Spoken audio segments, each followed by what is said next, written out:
We're an American band. Anyway, I had some music playing. I had to take a break from Christmas music. I love Christmas music, but I need a little break, man. That's where my Spotify playlist, drink them if you got them, just songs I like to hear when I'm at a pub or knocking some back. In this case, my garage pub. So I just found this the other day. I guess it's been out a little while. I hadn't, for whatever reason, I hadn't seen it. But apparently they only have it in singles, which is probably why I didn't see it, because I never look in the singles section. I don't really typically like to buy singles. I'm looking around to figure out what's in the shop there. Well, something's in the shot that's not supposed to be in the shot. Oh, it's this. There we go. I'm losing my mind, man. Anyway, I digress. Wow, man. You're losing it, Tom. You're absolutely losing it. Here, let me change props here. So, Anthony's Pacification Barrel Aged Russian Imperial Stout, new in cans. It's got a canned on date of about 2 months ago as I do this, and it's just before Christmas as I'm shooting this video. I'm hitting the button on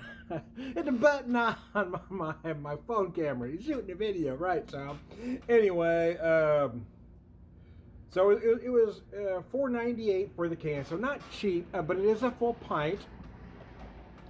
It is 10% even. There's something else on here. I thought there was. I guess that's all it says about it. I thought there was something else here, but I guess not. There we go. Anthony's Pacification Barrel Aged Russian Imperial Stout. I heard good things about it. Yeah, I rarely buy singles, so I wasn't really looking. I would prefer to buy 4-packs, even if I'm paying $20 for the 4-pack. You know what I mean? I'm just not a guy that likes to buy singles, but I get a lot of craft beer guys do. Got some whiskey I've got off to the side here. That's for later. Because I like to pair a good whiskey with an Imperial Stout. Let's focus on this for a second, shall we? Focus, Tom. It's a long week, man. It's a Friday as I do this video. It's Friday, the weekend before Christmas, as I do this video to narrow that down even further. The nose. So I had the Anthony's Pacification last year, not barrel aged, regular version. In fact, I have a bottle of it. I have a bottle of it in there, man, from last year. I do. So anyway.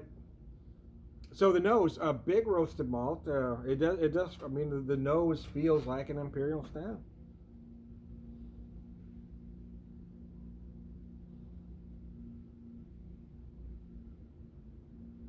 Get a lot of chocolate. I'm also feeling some herbal notes. I feel like I'm getting a hint of anise on the nose.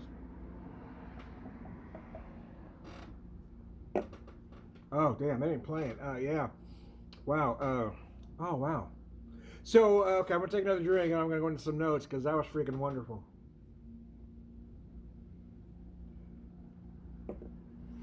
So it is big and bold and very sweet initially.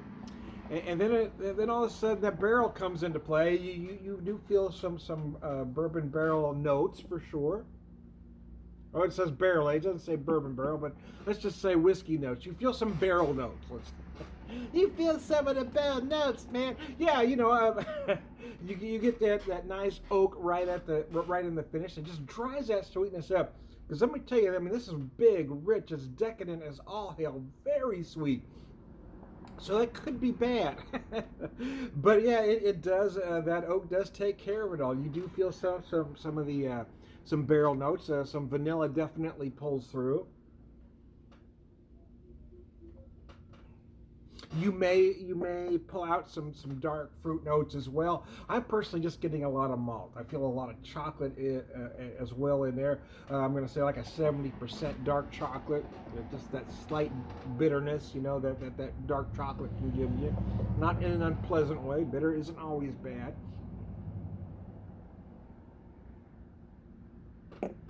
Oh, wow. Damn.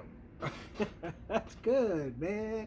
Yeah, I typically I just don't. I like to buy. Well, I mean, I look where there's a spot in both the beer stores that I go to that have new releases, and I don't remember seeing this. It's possible that I overlooked it because seems like I go periods of time. I go like to the liquor store 3 days in a row. Then I won't go for 3 weeks. Things will come up, and I kind of work through what I have, but this time of year, I tend to make frequent visits. But But I hadn't seen this before, and the beer guy at Macadoodles here in town pointed this one out to me. I was asking him, we were talking about barrel aged beers and our thoughts on on the the one that shout when they shout me name, man. The BCBS this year, we talked about that, and our various opinions on that, and then other barrel aged beers, and then he pointed this one out to me. So this one was one of his favorites, and he's usually about spot on.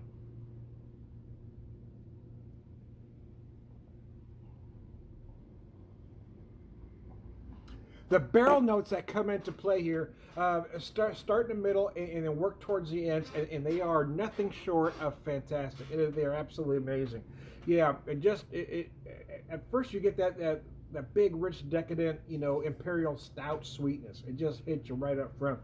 But then you start feeling a little bit of that barrel come at you, and then at the end it becomes all about that barrel, drying it up and cleaning it up for you. It's absolutely gorgeous. Public House is doing some damn fine stuff. They are one of my favorite breweries.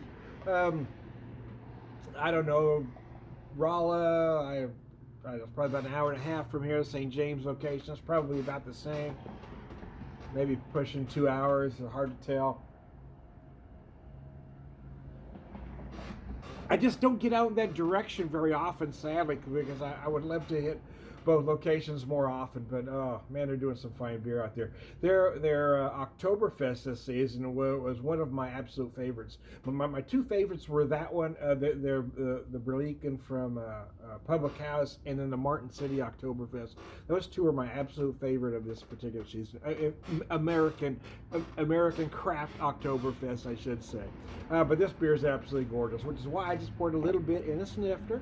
It's a 16-ounce can. I don't want to go through it too quickly.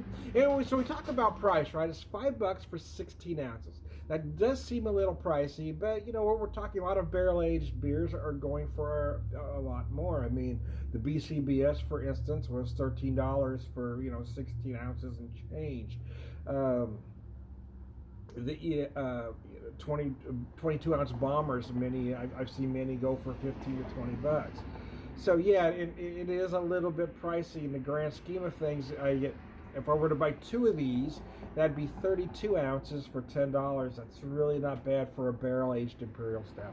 So sometimes it's all about perspective. It did seem like I was spending a lot of money, $5 per can, but I really want to try it.